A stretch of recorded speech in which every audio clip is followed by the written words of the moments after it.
The head of a Raleigh church admitted to using nearly $500,000 in COVID relief money for personal use. What's good, y'all? Welcome back to the channel. Like, share, subscribe, comment. I do TikTok bottom video, and we're just gonna hop right into it. So today we'll be doing another Raleigh story. Today, I say this is North Carolina podcast, but y'all probably got that point by now. But today we'll actually be talking about a Raleigh story that I can say I have a little personal experience with. Not exactly this much personal experience, but I can say something. So we will be talking about Word of God. So if you from the South Side, you from Raleigh, you know exactly what the hell Word of God is, and you know the shit that go on Word of God. So you know the fuck that is. But today we have, well, not today, but in the last week we have found out their pastor Mitchell Summerfield is now facing up to 30 years and $1 million fine and 5 years of supervised release after getting out, of course, after pleading guilty to receiving more than $400,000 of fraudulent government-funded COVID-19 loans. So the official charges are conspiracy to commit bank fraud and wire fraud in connection with a scheme to fraudulently obtain COVID-19 loans. So bank fraud is a Class H felony up to 39 months usually. And so that means, let me explain it like this. So in North Carolina, the actual crime, obviously is a certain felony, but if you're getting convicted for a conspiracy, that is one is one class felony above. So the fact that bank fraud is a Class H felony, that makes conspiracy a Class G felony. So a conspiracy to commit bank fraud a Class G felony, and wire fraud can get you shit up to 20 years too. But they say he is facing up to 30. So we can't say we do have something that is, a little similar to this situation in Zebulon. Now, I don't know if you're not from North Carolina, you probably don't know where Zebulon is, but Zebulon is pretty much in the, if we was considered the RDU metro or Raleigh metro area, it's in the Raleigh metro area. It's pretty close to Raleigh. But there was a woman who got convicted of conspiracy to commit wire fraud, and she got 8 years for this conspiracy to commit. So,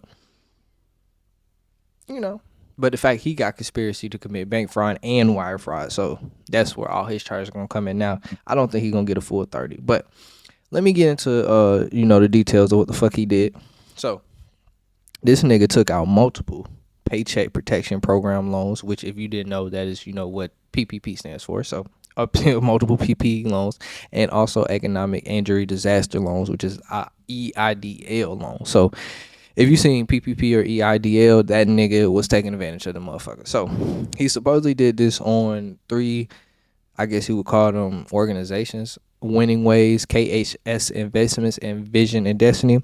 Winning Ways is actually supposed to be a home for teen mothers that, just seemingly did not exist.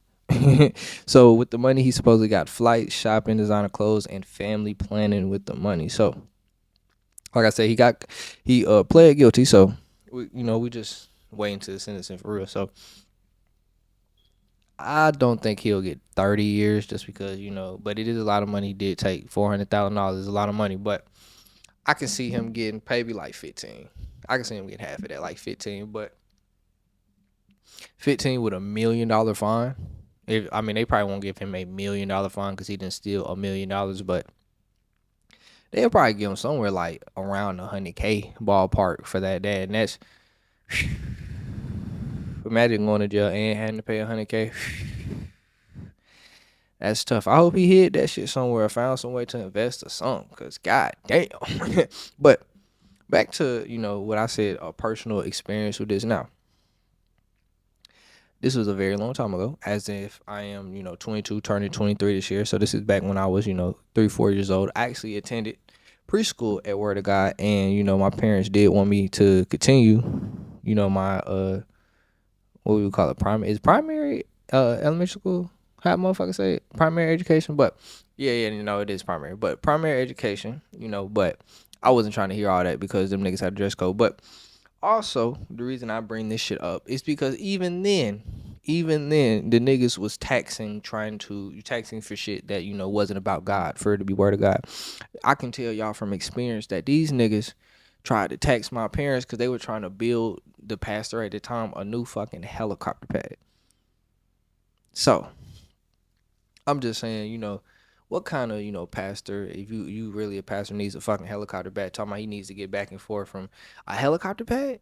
Taxing the parents for that shit? The daycare parents? Get the fuck out of here. So I say all that just to say, word of God, has in, a reputation, and, just, this is something that, that maybe is kind of not new to them. Let me say this, but we've always seen fishy shit in the house of the Lord, but sorry, God. But yeah, that's all I got to say, though. Like, share, subscribe, comment.